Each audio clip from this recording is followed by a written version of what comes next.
जय हिंद दोस्तों, मास्टर जी info channel पर मैं भवेश कुमार आप सबों का स्वागत करता हूं। दोस्तों, आज हम लोग देखने वाले हैं बिहार दरोगा के लिए स्पार्क पब्लिकेशन का सेट नंबर 13। इससे पहले स्पार्क पब्लिकेशन का सेट नंबर 1 से लेकर 12 तक अपलोड कर दिया गया है। अगर आपने अभी तक नहीं देखा है दोस्तों तो डिस्क्रिप्शन बॉक्स में लिंक है या आई बटन पर भी आपको लिंक दे दिया गया है दोस्तों, वहाँ जाकर आप देख सकते हैं। हू बहू दरोगा का जो है प्रैक्टिस सेट ये स्पार्क पब्लिकेशन छापता है दोस्तों। तो इस सारे प्रश्न का आंसर देने का आप प्रयास कीजिएगा अगर आपको आंसर मालूम हो तो चलिए दोस्तों स्टार्ट करते हैं आज का वीडियो।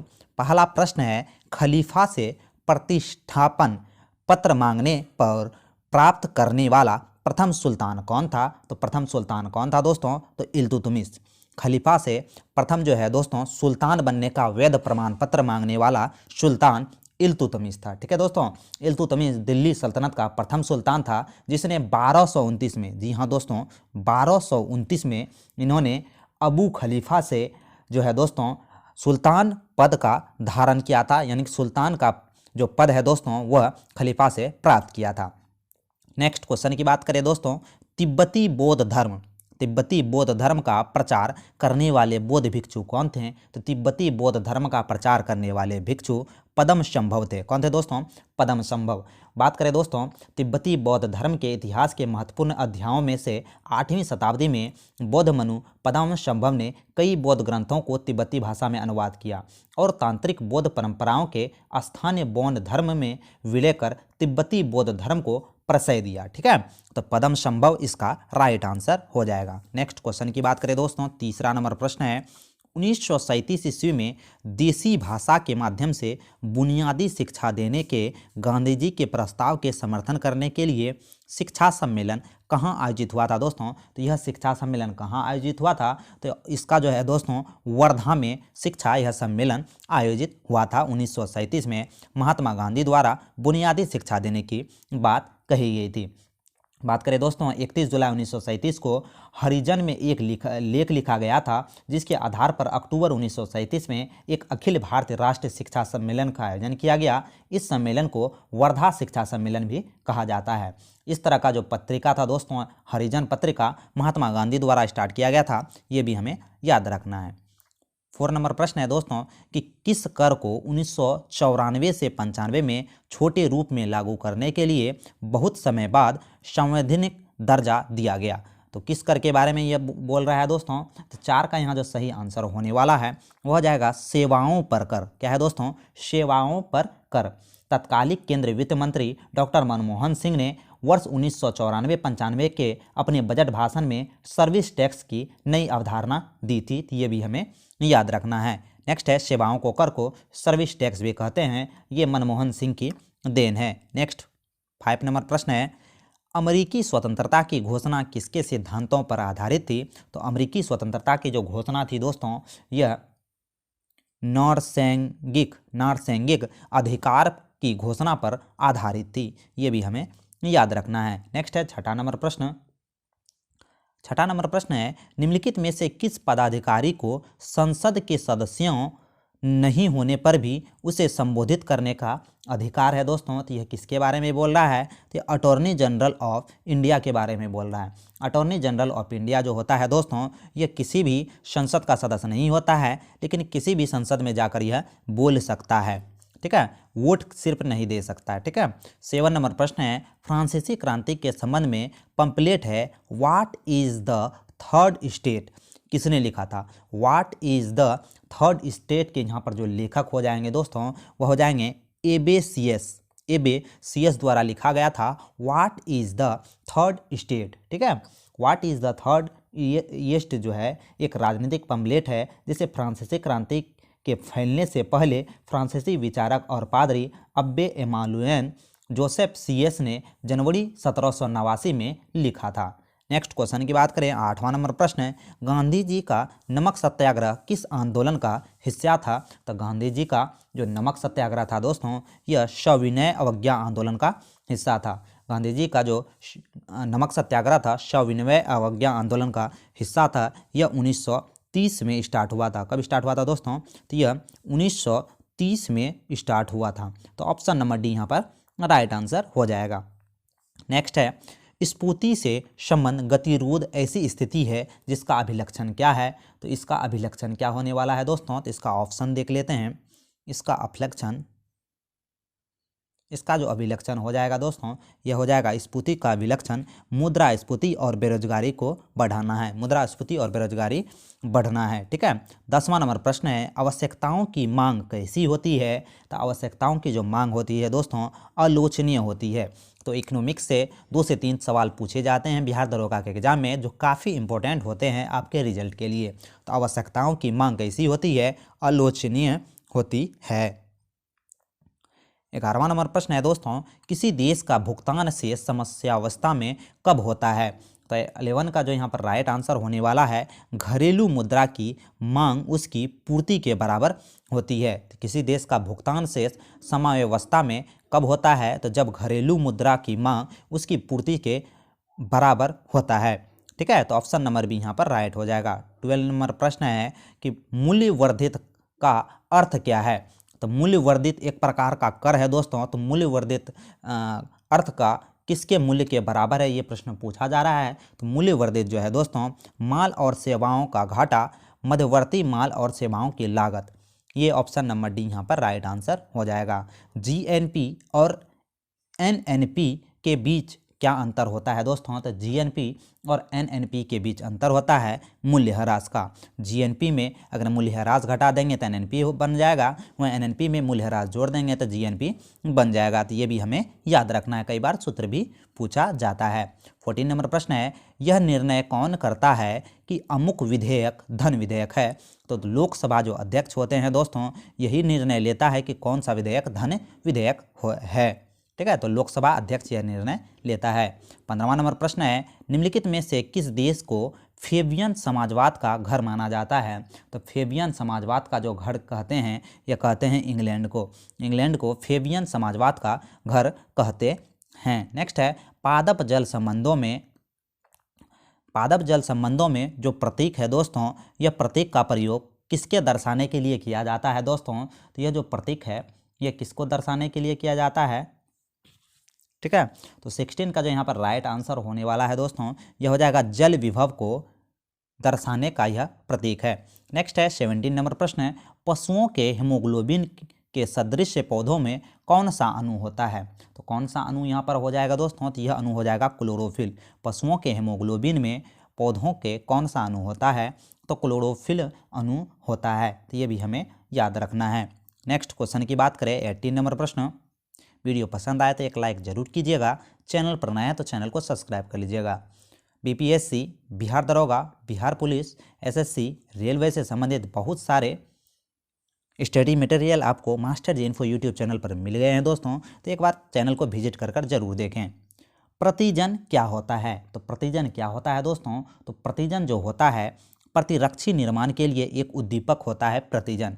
नेक्स्ट है 19 नंबर प्रश्न, किसकी मौजूदगी के कारण शरीर के भीतर रक्त नहीं जमता है? तो किसके मौजूदगी के कारण शरीर के भीतर रक्त नहीं जमता है? तो हिपेरिन नामक प्रोटीन के कारण शरीर के भीतर रक्त नहीं जमता है। 20 नंबर प्रश्न है दोस्तों कि पृथ्वी की सतह से सबसे दूर वातावरणीय परत को क्या कहते हैं दोस्तों? तो पृथ्वी के भीतर के सबसे दूर वातावरणीय परत को कहते हैं बाहरी मंडल। पृथ्वी के सबसे नज़दीक का मंडल कौन सा है? तो क्षोभ मंडल है। क्षोभ मंडल में ही मौसमी संबंधी घटनाएं होते हैं। नेक्स्ट है 21 नंबर प्रश्न, दक्षिणी अमेरिका का शीतोष्ण चारागाहों यानी कि घास स्थल को क्या कहते हैं दोस्तों? तो क्या कहते हैं? इसे कहते हैं पंपास। क्या कहते हैं दोस्तों? पंपास कहते हैं। 22 नंबर प्रश्न है, समोच्च रेखाएं किससे कैसे स्थानों को मिलाते हुए खींची जाती है? तो समोच्च जो रेखाएं हैं दोस्तों, ये माध्य समुद्र तल से सम ऊंचाई वाले रेखाओं को मिलाते हुए जाती है। नेक्स्ट है 23 नंबर प्रश्न, निक्षालन और ऑक्सीकरण द्वारा निर्मित मृदा कौन सी है? तो निक्षालन और ऑक्सीकरण द्वारा जो निर्मित मृदा है दोस्तों, इसे कहते हैं मखरला या लेटराइट मिट्टी। लेटराइट मिट्टी जो है दोस्तों, यह लाल कलर की होती है। लेटराइट मिट्टी का लाल रंग किसके कारण होता है? आपको कमेंट बॉक्स में कमेंट करके बताना है। नेक्स्ट है, कौन सा जलडमरू मध्य ऑस्ट्रेलिया और तस्मानिया को अलग करता है? तो ऑस्ट्रेलिया और तस्मानिया को कौन अलग करता है दोस्तों? तो बास जल संधि जो है दोस्तों, ऑस्ट्रेलिया और तस्मानिया को अलग करता है। तो ये भी हमें याद रखना है। 25 नंबर प्रश्न है, फोटोन किसकी मूलभूत यूनिट है दोस्तों? तो फोटोन किसकी मूलभूत यूनिट है? तो फोटोन प्रकाश की मूलभूत यूनिट है। ऊर्जा के बंडल को फोटोन कहते हैं दोस्तों, और फोटोन जो है किसका यूनिट है? तो प्रकाश का एक यूनिट है। नेक्स्ट है 26 नंबर प्रश्न, विलोडन द्वारा हिलाया गया द्रव किसके कारण स्थिर हो जाता है? तो यह किसके कारण स्थिर हो जाता है? तो श्यानता के कारण स्थिर हो जाता है। नेक्स्ट है, किस न्यूक्लियर कण में कोई द्रव्यमान और कोई आवेश नहीं होता है किंतु प्रचकन होता है? तो प्रचकन होता है लेकिन इसमें कोई द्रव्यमान और कोई आवेश नहीं होता है दोस्तों। तो यह कह रहा है न्यूट्रॉनों के बारे में। न्यूट्रॉनों की खोज पावली ने की थी, ये भी हमें याद रखना है। 28 नंबर प्रश्न है, बेतार नेटवर्किंग स्थापित करने के लिए किस प्रौद्योगिकी का प्रयोग किया जाता है? तो बेतार नेटवर्किंग स्थापित करने के लिए किस प्रौद्योगिकी का प्रयोग किया जाएगा? तो ब्लूटूथ का प्रयोग किया जाएगा। किसका प्रयोग किया जाएगा? बेतार के लिए ब्लूटूथ का प्रयोग किया जाएगा। नेक्स्ट है 29 नंबर प्रश्न। 29 नंबर प्रश्न है दोस्तों, USB का क्या अर्थ है? तो USB का यहाँ पर क्या अर्थ होने वाला है दोस्तों? तो USB का अर्थ है यूनिवर्सल सीरियल बस, यूनिवर्सल सीरियल बस। नेक्स्ट क्वेश्चन है 30 नंबर प्रश्न। 30 नंबर प्रश्न है दोस्तों कि एक आवर्त में Li से F तक आयन विभव क्या होता है? तो एक आवर्त में Li से F तक जो आयन विभव है दोस्तों, यह आयन विभव जो होगा यह होगा का अनुमान नहीं लगाया जा सकता, इसका अनुमान नहीं लगाया जा सकता। नेक्स्ट क्वेश्चन की बात करें, निम्नलिखित में से किस धातु में कॉपर सल्फेट विलयन का घोल से तांबे यानी कि कॉपर का निक्षेपण किया जाता है दोस्तों? तो यह किससे किया जाएगा? तो यह लोहा से किया जाएगा। नेक्स्ट क्वेश्चन की बात करें, जौक मवेशियों पर कैसा बाहरी परजीवी होता है? तो जौक जो होता है दोस्तों, ये मवेशियों पर जो है रक्त पिपासु परजीवी होता है। नेक्स्ट क्वेश्चन की बात करें, कितने कोष्ठों में स्तनी यानी कि मेमेलियन हृदय होता है दोस्तों? तो कितने कोष्ठों का जो है हृदय स्तनियों में होता है, मेमेलियन में होता है, ये प्रश्न पूछा जा रहा है दोस्तों। तो कितने कोष्ठकों का होता है? तो 4 कोष्ठकों का होता है। स्तनपायियों में 4 कोष्ठकों में हृदय बटा होता है। मनुष्यों का हृदय 4 कोष्ठकों में बटा होता है। जब जर्मेनियम जाली में आर्सेनिक परमाणु डाले जाते हैं तो वह क्या बन जाता है दोस्तों? तो वह क्या बन जाएगा? तो वह बन जाएगा बाहरी सेमीकंडक्टर, बाहरी सेमीकंडक्टर बन जाएगा। 35 नंबर प्रश्न है दोस्तों, निम्नलिखित में से 4 संवतों को आरंभ के कलामनुकुरान कौन सा सही है? तो 4 जो संवत स्टार्ट हुआ दो दोस्तों, तो इसके बारे में पूछ रहा है कि कौन सा संवत सही है। तो अगर आपने लूसेंट का क्लास किया है दोस्तों, जो कि हमारे चैनल पर लूसेंट का क्लास स्टार्ट किया गया है, लूसेंट सामान्य ज्ञान, जो कि आपको पूरा लूसेंट का रिवीजन करा रहा है, और लूसेंट वस्तुनिष्ठ सामान्य ज्ञान यानी कि लूसेंट ऑब्जेक्टिव का भी सीरीज स्टार्ट हो चुका है। अगर आप दोनों क्लास कर रहे हैं दोस्तों, तो आपका इस बार दरोगा का सपना कोई नहीं रोक सकता, आपको दरोगा बन ही जाना है अगर वो सब क्लास आप मास्टर जी इन्फो पर करते हैं। तो डिस्क्रिप्शन बॉक्स में लिंक है, तो आप जरूर उस क्लास को कीजिएगा। तो इसका जो आंसर होने वाला है दोस्तों, इसका आंसर हो जाएगा सबसे पहले ग्रेगरियन शक, उसके बाद शक, उसके बाद गुप्त, उसके बाद हिजरी संवत। इसका right answer option number B हो जाएगा। नेक्स्ट है 36 नंबर प्रश्न, ज्ञानपीठ पुरस्कार प्राप्त करने वाला प्रथम हिंदी लेखक कौन था? तो ज्ञानपीठ पुरस्कार प्राप्त करने वाला प्रथम जो हिंदी लेखक था वह सुमित्रानंद पंत था। कौन था दोस्तों? सुमित्रानंद पंत था। नेक्स्ट क्वेश्चन की बात करें, एक क्रिकेटिंग लाइफ पुस्तक के लेखक कौन है? तो एक क्रिकेटिंग लाइफ पुस्तक के यहाँ पर लेखक कौन हो जाएंगे दोस्तों? इसके लेखक हो जाएंगे क्रिस्टोफर मार्टिन जॉकिंस। ठीक है। 38 नंबर प्रश्न की बात करें, किस देश में 3 प्रशासनिक, विधायी और न्यायिक राजधानियां हैं? तो 38 का जो यहाँ पर राइट आंसर होने वाला है दोस्तों, वो हो जाएगा दक्षिण अफ्रीका में। दक्षिण अफ्रीका की 3 राजधानियां हैं, प्रशासनिक, विधायी और न्यायिक राजधानी। भारत के आंध्र प्रदेश की भी 3 राजधानियां बनाई गई थी दोस्तों।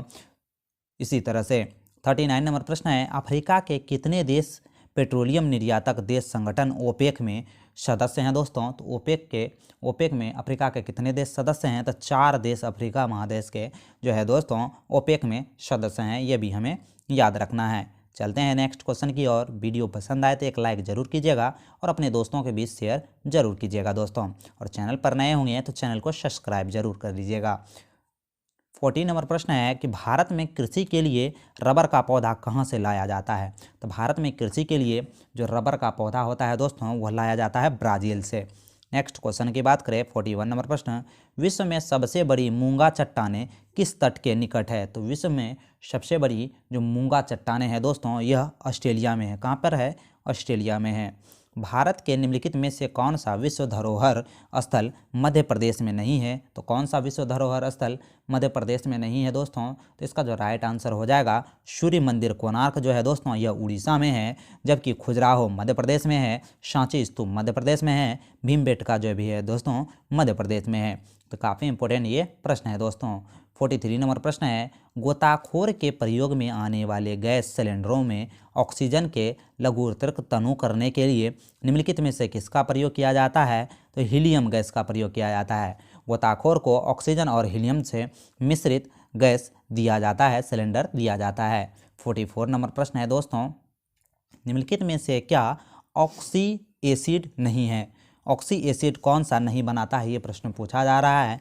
तो फ्लोरीन जो है दोस्तों यह ऑक्सी एसिड नहीं बनाता है। नेक्स्ट है 45 नंबर प्रश्न, तालाबों और कुओं में निम्नलिखित में से क्या डालने से मच्छरों को नियंत्रित करने में सहायता मिलती है? तो 45 का जो यहाँ पर राइट आंसर हो जाएगा दोस्तों गम्बूसिया फिश। गम्बूसिया फिश जो है दोस्तों तालाबों और कुओं में जो है दोस्तों डालने से मच्छरों को नियंत्रित किया जा सकता है। नेक्स्ट है परिवेश ह्रास दर कितनी होने पर परिवेश वायु स्थिर होती है? तो 46 का यहाँ जो राइट आंसर हो जाएगा दोस्तों सब एडियाबेटिक, सब एडियाबेटिक। नेक्स्ट क्वेश्चन की बात करें 47 नंबर प्रश्न, प्रत्येक रसायन के प्रति अलग अलग उद्भासन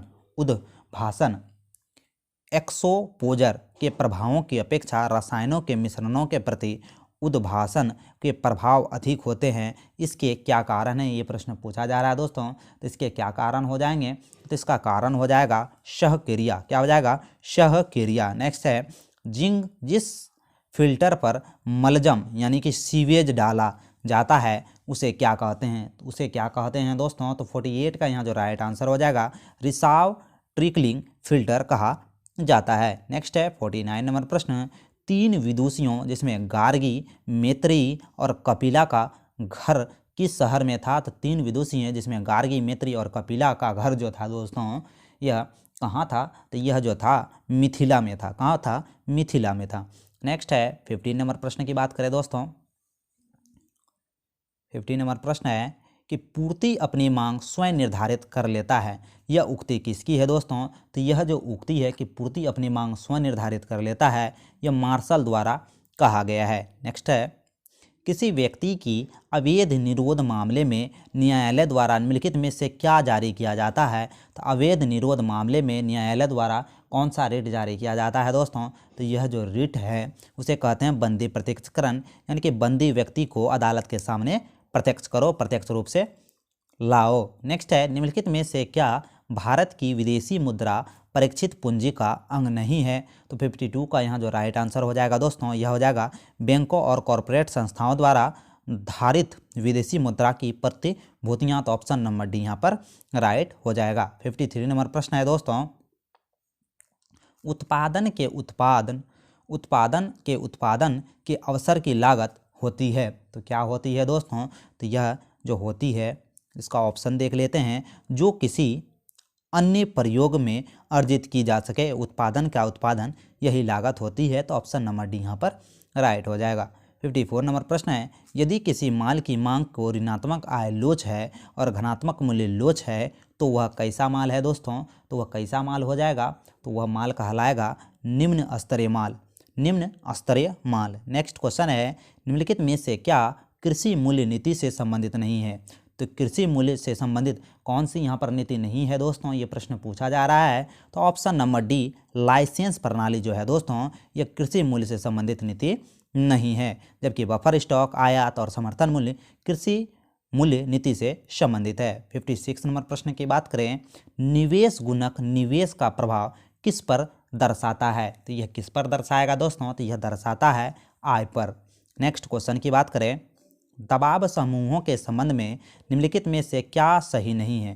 तो दबाव समूहों के संबंध में क्या सही नहीं है, ये प्रश्न पूछा जा रहा है दोस्तों। तो दबाव समूहों के संबंध में दबाव समूहों का लक्ष्य सरकार पर कब्जा करना, यही लक्ष्य नहीं है। नेक्स्ट क्वेश्चन की बात करें 58 नंबर प्रश्न, भारतीय संविधान के किस अनुच्छेद के अंतर्गत केंद्र प्रशासनिक अधिकरण केट के निर्णय का उच्चतम न्यायालय में चुनौती दी जा सकती है? तो 58 का जो यहाँ पर राइट आंसर होने वाला है दोस्तों 323A के तहत जो है दोस्तों केंद्र प्रशासनिक अधिकरण केट के निर्णय को उच्चतम न्यायालय में चुनौती दी जा सकती है, अनुच्छेद 323 का ए के तहत। नेक्स्ट क्वेश्चन की बात करें 59 नंबर प्रश्न, निम्नलिखित में से क्या बहुल कार्यपालिका का उदाहरण है? तो बहुल कार्यपालिका का यहाँ पर जो उदाहरण हो जाएगा दोस्तों, बहुल कार्यपालिका का उदाहरण क्या हो जाएगा? तो स्विट्जरलैंड, बहुल कार्यपालिका है स्विट्जरलैंड में।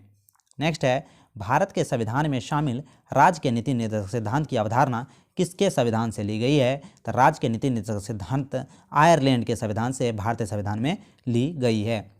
पेशवा प्रथा ब्रिटिश द्वारा किस पेशवा के काल में समाप्त हुई थी दोस्तों? तो 61 का जो यहाँ पर राइट आंसर हो जाएगा बाजीराव द्वितीय के शासनकाल में। पेशवा प्रथा जो थी दोस्तों बाजीराव द्वितीय के शासनकाल में समाप्त हो गई थी। काफ़ी इंपॉर्टेंट ये प्रश्न है।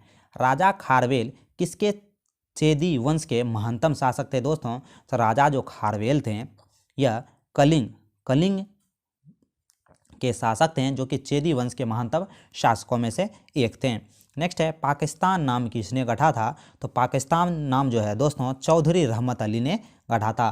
पाकिस्तान नाम किसने गढ़ा था? तो पाकिस्तान नाम चौधरी रहमत अली ने गढ़ा था। नेक्स्ट है 64 नंबर प्रश्न, किस चार्टर एक्ट के से चीन के साथ ईस्ट इंडिया कंपनी का व्यापार एकाधिकार समाप्त हो गया था दोस्तों? तो 64 का यहाँ जो राइट आंसर हो जाएगा वह हो जाएगा चार्टर एक्ट 1853 के तहत। चार्टर एक्ट 1853 के तहत, सॉरी दोस्तों चार्टर एक्ट नहीं होगा, चार्टर एक्ट 1833 के तहत चीन के साथ ईस्ट इंडिया कंपनी का व्यापार का एक अधिकार समाप्त कर दिया गया था। नेक्स्ट है 65 नंबर प्रश्न, परिसंघ बनाने का विचार सर्वप्रथम किसने प्रस्तावित किया? तो परिसंघ बनाने का जो प्रस्ताव है दोस्तों ये नेहरू रिपोर्ट 1928 में प्रस्तावित किया गया था। नेक्स्ट है 66 नंबर प्रश्न, वलयाकार रूप से नदियाँ किस दिशा में बहती है दोस्तों? तो 66 का जो यहाँ पर राइट आंसर हो जाएगा वो हो जाएगा वलय के समान। क्या हो जाएगा? वलय के समान। बाल्टिक सागर के बंदरगाह व्यापार के लिए सर्दियों में क्यों खुले रहते हैं? तो 67 का यहाँ जो राइट आंसर होगा दोस्तों, तो 67 का राइट आंसर हो जाएगा उत्तरी अटलांटिक प्रभाव गर्म सागर धारा उस क्षेत्र में बहती है, इसीलिए बाल्टिक सागर के बंदरगाह व्यापार के लिए सर्दियों में भी खुले रहते हैं। नेक्स्ट है 68 नंबर प्रश्न, जलवायु आधारित क्षेत्रों का वर्गीकरण किसके आधार पर किया जाता है? तो यह किसके आधार पर किया जाता है दोस्तों? तो यह जो किया जाता है भूमध्य रेखा के दूरी के आधार पर। जलवायु आधारित क्षेत्रों का वर्गीकरण जो है दोस्तों भूमध्य रेखा की दूरी के आधार पर किया जाता है। चलते हैं 69 नंबर प्रश्न की ओर। वीडियो पसंद आए तो एक लाइक ज़रूर कीजिएगा, चैनल पर नए हैं तो चैनल को सब्सक्राइब कर लीजिएगा। नेक्स्ट है 69 नंबर प्रश्न, प्रमुख दक्षिणी पश्चिमी एशियाई तेल क्षेत्र कहाँ स्थित है दोस्तों? तो यह कहाँ स्थित है? तो 69 का जो यहाँ पर राइट आंसर हो जाएगा दोस्तों यह स्थित है फारस की खाड़ी के तटीय क्षेत्र पर। फारस के खाड़ी के तटीय क्षेत्र पर। नेक्स्ट है, निम्नलिखित में से किसके भीतर बृहस्पति का गैलीलियन उपग्रह नहीं है? तो किसके भीतर नहीं है दोस्तों? तो यह जो है डिमोस के भीतर नहीं है। डिमोस जो है दोस्तों फेबोस डिमोस यह मंगल का उपग्रह है, ये भी हमें याद रखना है। नेक्स्ट है, शीत संवेदी पादपों के लिए झिल्ली लिपिड में क्या होता है? तो यह क्या हो जाएगा दोस्तों? तो 71 का जो यहाँ पर राइट आंसर होने वाला है वह हो जाएगा उच्च अनुपात में असंतृप्त वसा अम्ल। उच्च अनुपात में असंतृप्त वसा अम्ल। नेक्स्ट है, श्वसन कैसी प्रक्रिया मानी जाती है दोस्तों? तो श्वसन जो है दोस्तों श्वसन कैसी प्रक्रिया है? तो श्वसन अपचयी प्रक्रिया है। श्वसन कैसी प्रक्रिया है? अपचयी प्रक्रिया है। 73 नंबर प्रश्न की बात करें, भ्रूण के पोषण में कौन सी संरचना सहायक होती है? तो भ्रूण के पोषण में पीतक झिल्ली जो है दोस्तों यह सहायक होती है। नेक्स्ट क्वेश्चन की बात करें 74 नंबर प्रश्न, मानव मस्तिष्क का कौन सा अंग निगलने और उगलने का नियामक केंद्र है? तो निगलने और उगलने का नियामक केंद्र मेंडुला ऑब्लिंगुटा है। मेंडुला ऑब्लिंगुटा निगलने और उगलने का केंद्र है। नेक्स्ट है, निम्नलिखित में से किस पशु में पार्श्व रेखा संवेदी अंग नहीं होता है, तो पार्श्व रेखा संवेदी अंग किस में नहीं होगा, तो सी हॉर्स में नहीं होगा। नेक्स्ट है पत्ती जैसी संरचना वाली संगोलित कांगलबोट ग्रंथि किस में पाई जाती है दोस्तों, तो यह किस में पाई जाएगी, तो यह पाई जाएगी नर कॉकरोच में। किस में, नर कॉकरोच में। नेक्स्ट है प्रतिरोध रंग कोण में चौथा बेड किसका घोतक है दोस्तों, तो 77 का जो यहाँ पर राइट आंसर हो जाएगा सहायता स्तर का घोतक है। नेक्स्ट है खगोलीय भौतिकी में बाहरी अंतरिक्ष में परिकल्पित होल को जहाँ से तारों और ऊर्जा निकलती है उसका नाम क्या है, तो उसका क्या नाम है दोस्तों, तो उसका नाम है वाइट होल। क्या है, वाइट होल। नेक्स्ट है न्यूक्लिक रिएक्टर में न्यूट्रॉनों को किससे अवमंदित किया करते हैं, तो यह किससे अवमंदित करेगा दोस्तों, तो 79 का जो यहाँ पर राइट आंसर हो जाएगा, 79 का यहाँ पर राइट आंसर होगा दोस्तों मॉडरेटर द्वारा इसे अवमंदित करते हैं। नेक्स्ट क्वेश्चन की बात करें, अंगुली लेखन विज्ञान को सामान्यतः किस नाम से जाना जाता है, तो किस नाम से यहाँ पर जाना जाएगा दोस्तों, तो 80 का जो यहाँ पर राइट आंसर हो जाएगा अंगुली छाप नाम से जाना जाता है। सेन लेब जावा कार में आपकी कार का नेटवर्क बाहरी दुनिया से जोड़े रखने के लिए किस प्रौद्योगिकी का प्रयोग किया जाता है, किस प्रौद्योगिकी का प्रयोग किया जाएगा, तो अंत स्थापित प्रौद्योगिकी का प्रयोग किया जाएगा। निम्नलिखित में से लिफो बाद में आओ पहले जाओ की संरचना कौन बताता है दोस्तों, तो बाद में आओ पहले जाओ की जो संरचना है यह बताता है ढेर या चट्टा। नेक्स्ट क्वेश्चन की बात करें, 83 नंबर प्रश्न है कि परमाणु तत्व संख्या 29 किससे संबंधित है दोस्तों, तो परमाणु तत्व संख्या 29 किससे संबंधित है, ये प्रश्न पूछा जा रहा है। तो 83 का जो यहाँ राइट आंसर होगा डी ब्लॉक से संबंधित है परमाणु तत्व 29। परमाणु तत्व जो 29 है दोस्तों डी ब्लॉक से संबंधित है। और बात करें यह कॉपर के बारे में बता रहा है, तो 29 जो परमाणु संख्या होती है ये कॉपर की होती है। ठीक है, नेक्स्ट क्वेश्चन की बात करें, 84 नंबर प्रश्न, प्रकाश बिखराव किस में होता है, तो प्रकाश बिखराव किस में होगा दोस्तों, तो प्रकाश जो बिखराव होगा यह कोलाइडी घोल में होगा। नेक्स्ट क्वेश्चन की बात करें, उच्च ऑक्टेन ईंधनों के उत्पादन में उत्प्रेरक के रूप में निम्नलिखित में से किसका प्रयोग किया जाता है, तो उत्प्रेरक के रूप में H2SO4 सल्फ्यूरिक अम्ल का प्रयोग किया जाता है। तो 75 का जो यहाँ पर राइट आंसर हो जाएगा दोस्तों ये हो जाएगा option number B H2SO4। Next question की बात करें, करक्यूमिक किससे पृथक किया जाता है दोस्तों, तो करक्यूमिक जो है ये किससे पृथक किया जाएगा, तो यह पृथक किया जाता है हल्दी से। नेक्स्ट क्वेश्चन है, उत्तर भारत में बाढ़ की घटनाएं हाल ही में क्यों बढ़ी है दोस्तों, तो उत्तर भारत में बाढ़ की घटनाएं बढ़ने का जो सबसे बड़ा कारण है अफवाह क्षेत्र में वन की कटाई। तो उत्तर भारत में बाढ़ की घटनाएं बढ़ने का कारण है अफवाह क्षेत्र में वन की कटाई में वृद्धि का कारण जो है दोस्तों उत्तर भारत में बाढ़ का खतरा बढ़ा है। अपशिष्ट जल उपचार में रिएक्टर शब्द का अर्थ क्या है, तो रिएक्टर शब्द का अर्थ क्या है दोस्तों, तो रिएक्टर शब्द का अर्थ है वातन टैंक। क्या है, वातन टैंक। नेक्स्ट है 89 नंबर प्रश्न, दो या दो से अधिक रसायनों को द्वारा उत्पन्न प्रभाव या प्रतिक्रिया रसायन द्वारा अलग अलग उत्पादन होने वाले प्रभावों एवं प्रतिक्रियाओं के योग से कम होता है, इसे क्या कहते हैं दोस्तों, तो 89 का यहाँ जो राइट आंसर होने वाला है इसे कहेंगे प्रतिरोध। क्या कहेंगे, प्रतिरोध। नेक्स्ट है 90 नंबर प्रश्न, लास्ट क्वेश्चन जो है दोस्तों, वातावरणीय वायु में तांबे की देहली सीमा मान कितना होता है, तो यह कितना होगा दोस्तों, तो यह हो जाएगा ऑप्शन नंबर सी 1.0 mg प्रति मीटर क्यूब। अभी हम लोगों ने देखा बिहार दरोगा के लिए स्पार्क पब्लिकेशन का, बिहार दरोगा के लिए स्पार्क पब्लिकेशन का सेट नंबर 13, इससे पहले सेट नंबर 1 से लेकर जो है 12 तक करवा दिया गया है। अगर आपने नहीं देखा है तो डिस्क्रिप्शन बॉक्स में इसका लिंक दे दिया गया है दोस्तों। आशा करता हूं कि आज का क्लास आपको अच्छा लगा होगा। क्लास अगर अच्छा लगा होगा तो एक प्यारा सा कमेंट जरूर कीजिएगा और वीडियो को ज़्यादा से ज़्यादा दोस्तों के बीच शेयर जरूर कीजिएगा। चैनल पर नए होंगे तो चैनल को सब्सक्राइब जरूर कर लीजिएगा। तो मिलते हैं दोस्तों अगले वीडियो में। हंसते रहिए, मुस्कुराते रहिए। जय हिंद, जय भारत।